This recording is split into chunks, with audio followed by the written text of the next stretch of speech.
Hello students, welcome to my YouTube channel. आज हम botany का न्यू चैप्टर स्टार्ट करेंगे। तो लेट्स वी स्टार्ट।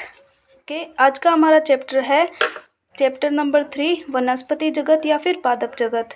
इसे बोला जाता है प्लांटी, जो कि हमने लास्ट चैप्टर में पढ़ा था कि 5 जगत प्रणाली पढ़ी थी, जिसमें क्या क्या आता है, मोनेरा, प्रोटिस्टा, फंजाई, पादप और जंतु यानी प्लांटी और एनिमेलिया।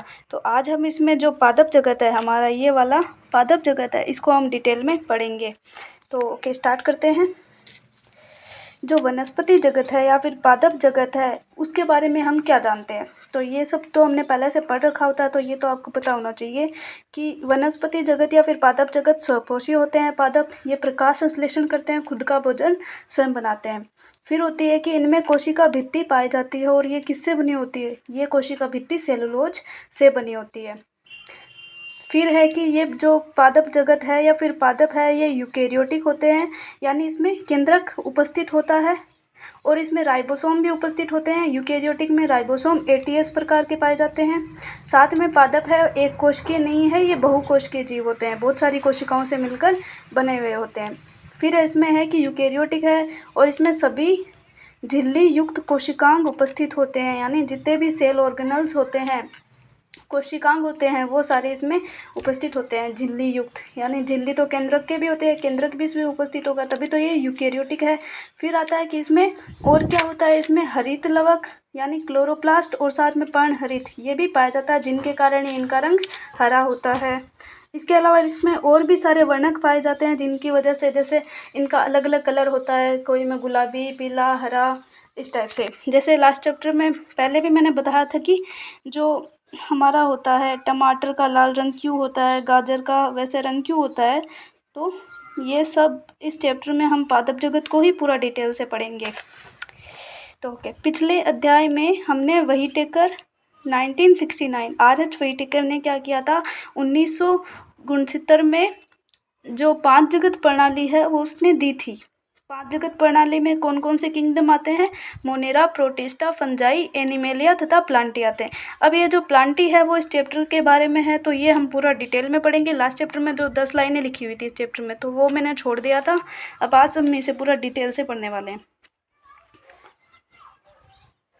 हमें यहाँ पर इस बात पर ध्यान देने की आवश्यकता है कि वनस्पति जगत के विषय में समयानुसार परिवर्तन आया है।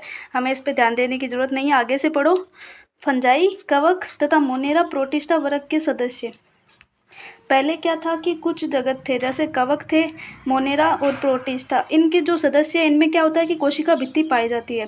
कवक में कोशिका भित्ति काइटिन की बनी होती है, मोनेरा में पेप्टिडोग्लाइकेन की, और प्रोटिस्टा सदस्य आते हैं, इनकी कोशिका भित्ति पाई जाती है। और इन्हें पहले प्लांटी वर्ग में निकाल दिया गया था, लेकिन बाद में और ज़्यादा ऐसे वर्गीकरण हुआ, और ज़्यादा उनमें देखा कि भाई इनमें तो और भी चीज़ें हैं जो कि मतलब पादप में नहीं होती, इनमें ऐसी चीज़ें हैं, तो इनको यहाँ से प्लांटी वर्ग से इनको निकाल दिया गया और इनके अपने अपने अलग वर्ग बना दिए गए। क्योंकि फर्स्ट में तो हमने देखा था 2 ही जगत थे, पादप जगत और जंतु जगत, तो पादप में इनको इंक्लूड किया गया था, फिर इनको निकाल दिया गया। यद्यपि वे पहले दिए गए वर्गीकरण के अनुसार एक ही जगत में होते थे, पढ़ लिया हमने। इसलिए साइनोबैक्टीरिया, जिन्हें नील हरित शैवाल कहते हैं, वे अब शैवाल नहीं है। साइनोबैक्टीरिया बैक्टीरिया एक टाइप का, और ये स्वपोषी होता है साइनोबैक्टीरिया या फिर नील हरित शैवाल, इनको बोला जाता है, लेकिन ये रियल में शैवाल नहीं होते हैं। इनका हमने पढ़ा था, ये किस में आते हैं? ये आते हैं मोनेरा के अंदर। अब है कि इस अध्याय में हम प्लांटी के अंतर्गत शैवाल, ब्रायोफाइटा, टेरिडोफाइटा, जिम्नोस्पर्म और एंजियोस्पर्म, इनके बारे में हम पढ़ने वाले हैं। किसके बारे में? शैवाल, ब्रायोफाइटा, टेरिडोफाइटा, जिम्नोस्पर्म और एंजियोस्पर्म। फिर है कि पहले दिए गए वर्गीकरण में हम, अब यहाँ पे है कि 3 टाइप के वर्गीकरण दिए गए थे पहले: कृत्रिम वर्गीकरण, प्राकृतिक वर्गीकरण और आनुवंशिक। ये रहे तीनों, कृत्रिम, प्राकृतिक और आनुवंशिक। जो कृत्रिम वर्गीकरण है वो लीनियस ने दिया था, प्राकृतिक वर्गीकरण बेंथम तथा हुकर ने दिया था, और आनुवंशिक ये पूरा एकदम अभी जो माना जाता है वो आनुवंशिक वर्गीकरण ही माना जाता है। तो कृत्रिम वर्गीकरण में क्या था? इसमें आकारिकी के गुणों जैसे प्रकृति, रंग, पत्तियों की संख्या तथा आकृति के आधार आदि के अनुसार उसको वर्गीकृत कर दिया गया। किस किस के आधार पर? उसकी प्रकृति, उसका रंग, आकारिकी यानी आकारिकी के गुणों यानी जो भी बाहरी लक्षण थे उसके, बाहर से देख के उसको इसमें डिवाइड कर दिया, इसको इसमें कर दिया, इस टाइप से बाहर से देखो, बाहर से उसमें प्रकृति, रंग तथा पत्तियों की संख्या, आकृति के आधार पर इन चीज़ों को देखे, उसकी आकृति देखी, उसमें पत्तियों की संख्या देखी, वो किस प्रकृति का है और वो किस कलर का, इन चीज़ों को देख के उसको डिवाइड कर दिया, उसका वर्गीकरण कर दिया। लेकिन बाद में इसमें क्या हुआ, कुछ चेंज करना पड़ा लिनियस को, कैरोलस लिनियस ने कुछ चेंज करा। उसने वे मुख्यतः कायिक गुणों तथा पुंबंग की रचना के आधार पर है, यानी इसमें पुंबंग यानी परागकोश को भी इसमें इंक्लूड करा, किसने, लिनियस ने, क्योंकि कायिक गुण इसके बाहरी गुण ही है। वर्गीकरण कृत्रिम थे, लिनियस के अनुसार ऐसे वर्गीकरण कृत्रिम थे क्योंकि उन्होंने बहुत ही समूहिक वाली संबंधित स्पीसीज को अलग कर दिया गया था। ये कृत्रिम वर्गीकरण थे और इसमें बहुत सेम स्पीसीज ही वो भी अलग अलग हो गई। इसका कारण था कि वे बहुत ही कम गुणों पर आधारित थे, यानी बहुत कम गुणों पर ये आधारित थी, इसलिए ज़्यादा डेवलप नहीं हो पाई, ज़्यादा ये अपने वर्गीकरण को नहीं समझा पाया। कृत्रिम वर्गीकरण में कायिक तथा लैंगिक गुणों को समान मान्यता दी गई है। ये मान्यता पहले नहीं थी, लेकिन बाद में कैरोलस लिनियस ने कायिक और लैंगिक गुणों दोनों को समान मान्यता दी। उसे लगा कि लैंगिक गुणों को भी समान मान्यता देनी चाहिए। उसने पुंबंग की रचना को भी इसमें इंक्लूड करा।